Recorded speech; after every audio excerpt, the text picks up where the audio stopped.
itu nggak boleh, tapi kok kenapa melanggar? Jadi kan tidak komentar.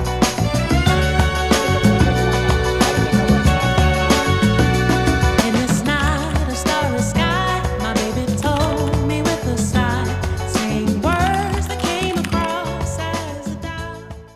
Wihara ini dibangun berawal dari kedatangan putri Tiongkok yang bernama Ong Pin Nio. Itu nama orang tuh, nggak boleh salah. Nama sekarang, sampai sekarang pun namanya itu. Mereka masuk depan ini, depan kali ini. Depan namanya Kali Kemiri. Ini depan nih. Ya, depan ini kata Kali Kemiri. Setelah merapat, kapal tadi bertolak kali keluar, itu harus menunggu arah angin barat daya. Karena pakai layar. Sambil menunggu arah pakai barat daya, pada turun.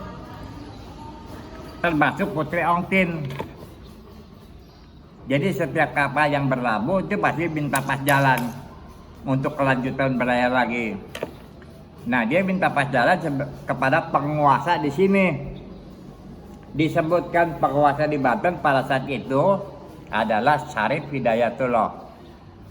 Belum ada sultannya belum, ya kan? Nah, dari pertemuan tadi, singkat cerita, itu menikah. Proses menikahnya banyak.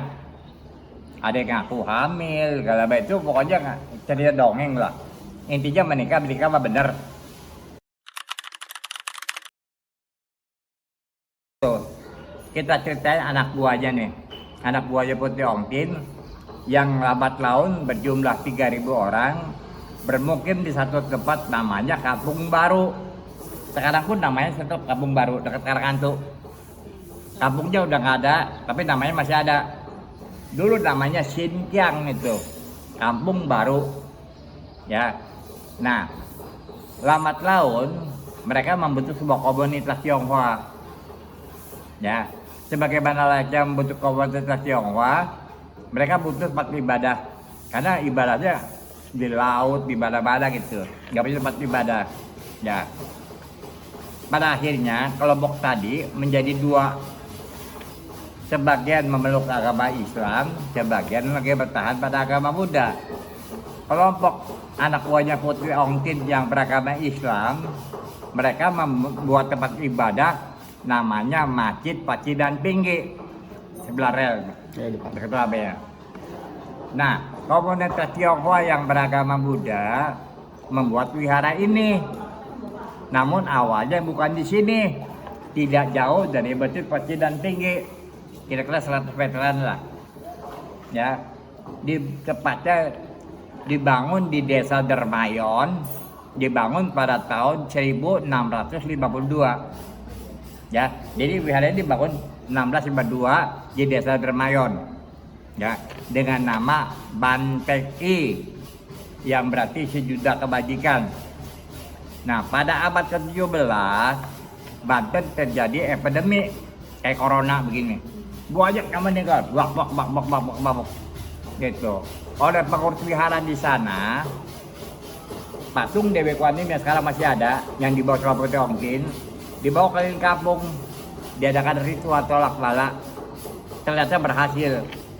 Nah, melihat keberhasilan, Kangjeng Sultan bergembira, dikasih tanah di depan ini nih, 400 meteran lah, ya.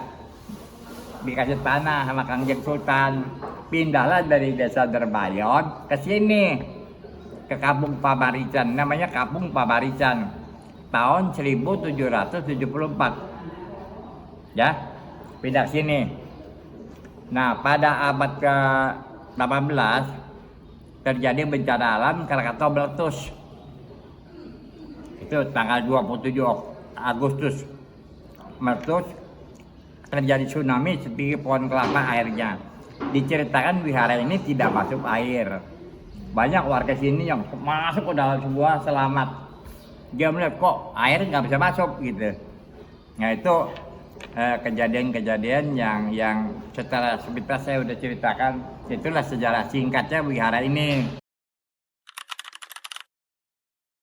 Bangun, tidak ada masalah, aman-aman baik. Bahkan jawara-jawara sini juga mendukung Jadi kalau dikatakan dipelintir itu dipelintir lah. Politik ya nggak ada ya. Kalau bisa, karena kalau itu ada datanya Pak Cik. Bahkan Belanda merekam kejadian sini ini nggak ada apa-apa. Malah apa? Kanjeng Sultan yang berantem sama Belanda melulu. Gitu. Kalau ini mah nggak ada apa-apa, aman, ya. Hampir mencakup seluruh Indonesia ya, bahkan mancanegara. Ya, kalau ada nanti bulan depan itu perayaan sini memperingati ini datang dari Sumatera, Kalimantan, Sulawesi, Papua. Kita sediain kabar di belakang. Ya, itu dari mana daerah mana saja yang berada di hari ini wihara apa namanya Indonesia lah umumnya. Dan mancanegara itu bisa Jepang, ya Taiwan, ya itu. Jadi Thailand, Myanmar juga datang kembali, ya.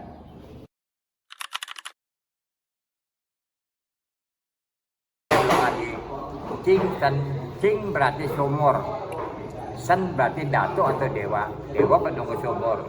Itu arti Cingsen, bukan nama dianya. Itu rumah Pak Ahmad. Gitu. Nah ini Cingsen, cing sumur, bahasa Mandarin cing itu sumur.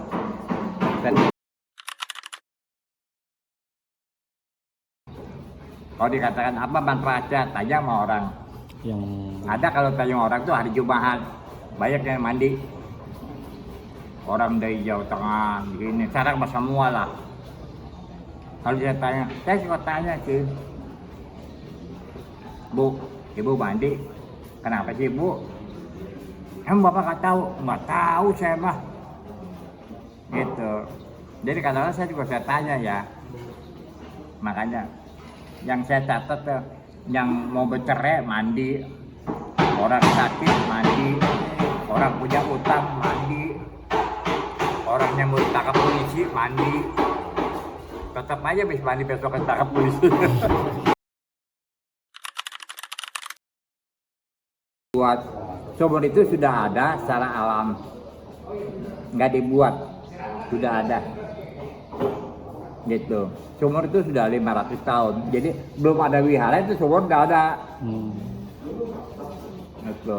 Ya, kalau dikatakan sumur bagaimana sumur itu sejarah sumur itu dibuat? Sumur itu sudah apa? Alami ya, alam yang membuat. Jadi nggak dibikin sama manusia, udah ada. Kebetulan pindah ke sini dibangun, ada sumur, udah buat konsumsi. Dibikin dirapihin aja gitu, dirapihin, gitu ya.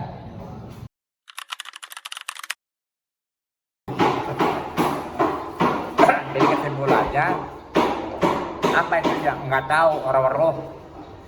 Ada sini juga nggak ada, tidak ada data yang akurat apa kegunaannya itu, nggak ada. Kalau sini yang lain katakan dari Guanim apa, Warung apa, ada itu aja. Tapi Cingsen ya baca belum lagi. Saling menjaga, saling menghargai, ya, saling memiliki, saling menghormati. Otomatis kan misalnya Anda nih, itu dianggap misalnya aset budaya nasional misalnya. Ya minimal Anda jangan ngerusak gitu. Gitu. Makanya di Borobudur kan saya ambil contoh lah. Pertanyaan ini saya ambil contoh di Borobudur. Kenapa kalau di Borobudur sekarang ketat? Ya kan? Karena itu patungnya lah ditendang, kepalanya dipokelin. Bagaimana bisa melestarikan? Gitu. Nah bedanya sumur. Bagaimana supaya ini sumur bisa lestari? Ya kalau Anda mau mandi silakan. Mau apa? Atau jangan rusak atau. Ya kan? Gitu.